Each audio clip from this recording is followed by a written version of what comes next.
दोस्तों आप लोग तो देखे ही होंगे कि अमेरिकी राष्ट्रपति जो डोनाल्ड ट्रंप है वो चुनाव प्रचार के दौरान अमेरिका के लोगों से 100 बड़े वादे किए थे।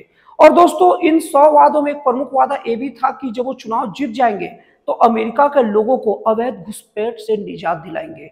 और दोस्तों चुनाव जीतने के बाद इसी के क्रम में अमेरिकी सरकार ने 205 भारतीयों को चिन्हित किया और इन्हें अवैध नागरिक मानते हुए इन्हें भारत की ओर डिपोर्ट कर दिया।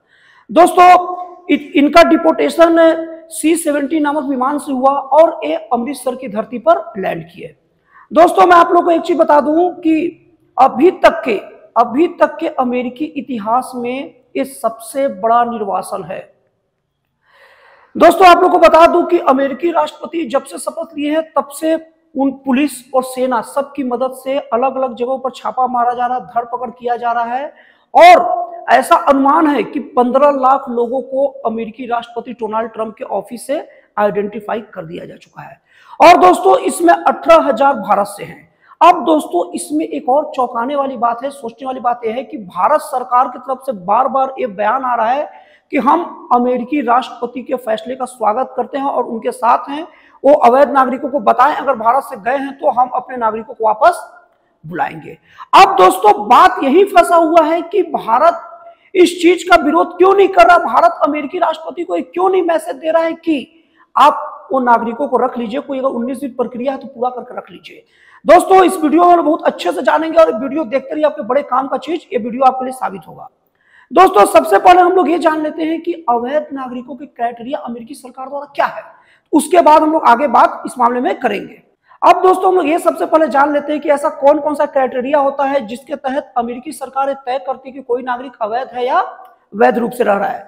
तो दोस्तों इसमें सबसे पहले अगर क्राइटेरिया की बात की जाए तो ऐसे कोई भी नागरिक जो बिना कागजात बनाए, बिना कोई जानकारी दिए अमेरिकी सीमा में घुस गए हैं। दोस्तों इसके तहत मुख्य रूप से कनाडा और मेक्सिको के लोग होते हैं जो अमेरिका को बिना जानकारी दिए सीधे समुद्री सीमा के द्वारा मुख्य रूप से घुसते हैं। तो दोस्तों इस तरीके का पहला एक अवैध तरीके से घुसपैठ हो गया और इस टाइप के जो लोग घुसे हैं बिना अमेरिकी सरकार को सूचना दिए या बिना कुछ वीजा बनाए, इस तरीके से पहला क्राइटेरिया हो गया अवैध नागरिक होने का। और दोस्तों दूसरा क्राइटेरिया अमेरिकी सरकार द्वारा किसी भी नागरिक को अवैध माने जाने का यह है कि बहुत सारे लोग वीजा लेकर अमेरिका में तो चल जाते हैं, अच्छे कागजात के साथ अमेरिका में चल जाते हैं, लेकिन होता क्या है कि उनका वीजा का जो डेट रहता है ना वो डेट से ज्यादा रह लेते हैं। तो अमेरिकी सरकार द्वारा इन सब लोगों को भी अवैध नागरिक माना जाता है। और दोस्तों आप लोगों को बता दूं अमेरिकी सरकार द्वारा सबसे ज्यादा अवैध नागरिक इसी तरीके से बसे हुए हैं। और दोस्तों अगर अगला क्राइटेरिया की बात किया जाए अवैध नागरिक मानने का अमेरिकी सरकार द्वारा, तो उसमें जेल में बंद वो सभी कैदी होते हैं जो पेरोल पर बाहर जाते हैं, लेकिन पेरोल का समय खत्म होने के बाद भी अमेरिका में नहीं आते हैं। अमेरिकी सरकार इन्हें भी अवैध नागरिक मान लेता है। और दोस्तों इसके अलावा वो नागरिक भी अमेरिकी सरकार द्वारा अवैध माने जाते हैं जो जिनके पास कागजात तो रहते हैं अमेरिका में रहने का, लेकिन उन कागजातों का रिन्यूअल नहीं कराते, नवीनीकरण नहीं कराते।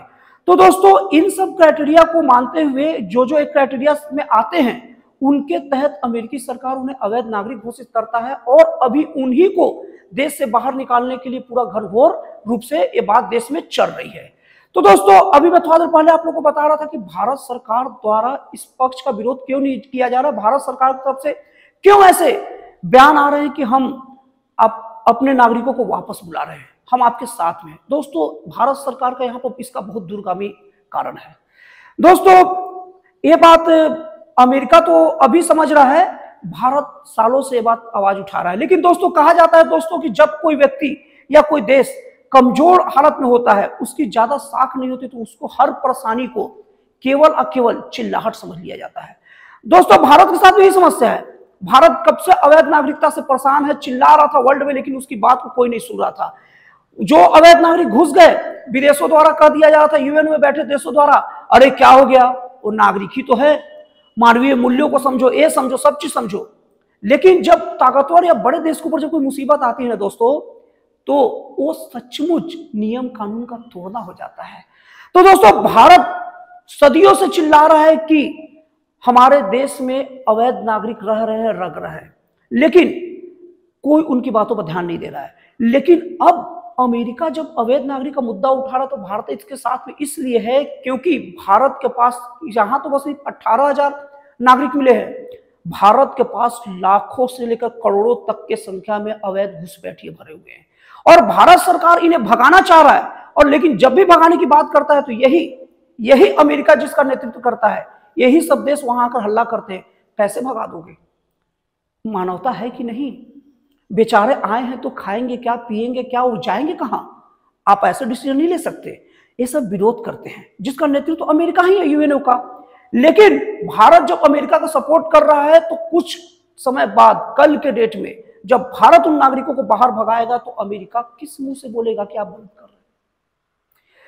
और अमेरिका में यूएनओ का दबदबा है, इसलिए यूएनओ के देश भी अभी कुछ नहीं बोलेंगे। और कोई देश बोलते भी है तो दोस्तों भारत की स्थिति बढ़ गई है, भारत का कद भी बढ़ चुका है। भारत का कद इसी आधार पर तय होता है कि जब भारत टनाटनी हुई थी, तब जैसे ही कनाडा ने भारत के राजनयिकों को बाहर निकाला, भारत ने भी समय गवाए बिना कनाडा के राजनयिकों को बाहर कर दिया। एक कड़ा डिसीजन था कनाडा को लेकर। डोकलाम जैसे मुद्दे पर भारत अड़ा रहा और चीन को पीछे हटना पड़ गया। ये भारत की मजबूती दर्शाती है। तो दोस्तों भारत अगर वहां पर मजबूती से यूएनओ में अपनी बात रखे तो कौन देश उसका विरोध कर पाएगा? क्योंकि भारत वो कमजोर भी नहीं है। भारत अमेरिका का हवाला देगा और बाकी देश अगर चिल्लाएंगे तो बोलेंगे पहले अमेरिका को क्यों नहीं बोले थे। इस तरीके से दोस्तों भारत के पास यहां पर अवैध घुसपैठ के लिए अपना रास्ता उनको भगाने के लिए पहले से ही बना रहा है, ताकि अगल बगल के देश चिल्ला चिल्ली ना करे। अब दोस्तों विश्व की दो ही तो भी महाशक्ति है, एक महाशक्ति अमेरिका है और बाकी ब्रिटेन, जर्मनी सब अमेरिका के पीछे, उन्हीं के पीछे चलते हैं। और दूसरी महाशक्ति रूस है। और दोस्तों इतिहास उठा के देख लीजिए, आप लोग पढ़ लीजिए, रूस भारत के विरोध में कभी नहीं बोला है। भारत के हर आंतरिक मामले में रूस जब भी बोले, ऐसे तो बोला ही नहीं है, और जब भी बोला है ना, भारत के पक्ष में पॉजिटिव बोला है। तो दूसरी महाशक्ति रूस बोलेगा नहीं। जो पुतिन है उनमें और मोदी जी में कितनी घनिष्ठता है ये सब जानते हैं। तो दोस्तों रूस भी कुछ नहीं बोलेगा। अब दोस्तों भारत सरकार को घुसपैठियों को खदेड़ने में एक दूसरी आंतरिक चीजों को देखना पड़ता है। वो आंतरिक चीज है सुप्रीम कोर्ट में लोगों का चला जाना। भारत सरकार को सुप्रीम कोर्ट को भी सेटिस्फाइड करना है, ये बात बोलना है।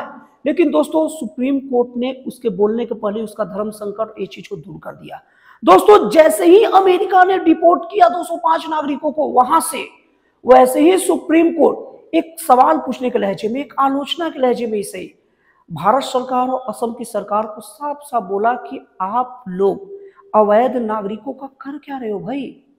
दोस्तों हालांकि सुप्रीम कोर्ट की तरफ से आलोचना के रूप में आया है, लेकिन भारत सरकार की तरफ से और असम सरकार की तरफ से ये बात ऐसा लिया जा सकता है कि वो उनके पक्ष में बात आया।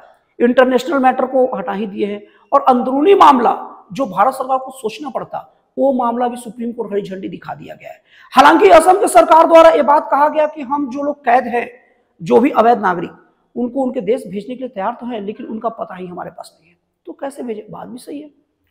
तो दोस्तों इस तरीके से भारत हर तरीके से भविष्य में घुसपैठ हटाने की बात कर रहा है। और दोस्तों मैं जो वीडियो में बोलता हूं आप लोग देख लीजिएगा, आगे जल्दी ऐसे ही होता है। बहुत जल्द आप लोग को ये न्यूज मिलेगा, ये न्यूज वायरल होगा और यही न्यूज चलेगा। भारत ने कार्रवाई शुरू की अलग अलग देशों को, लोगों को उनके घर भेजने की। अवैध घुसपैठियों के खिलाफ भारत ने अपनाया सख्त रुख दोस्तों, और इस समय की मांग भी है। तो दोस्तों इस तरीके से दोस्तों ये अमेरिका का भारत की ओर डिपोर्टेशन का ये पूरा का पूरा अध्याय कंप्लीट होता है। तो दोस्तों आपको जानकारी कैसे लगे मुझे कमेंट करके जरूर बताइएगा। तो दोस्तों फिर मिलते हैं अगले वीडियो में एक जन कल्याणकारी और एक राष्ट्र से प्रेरित नए विचारों के साथ।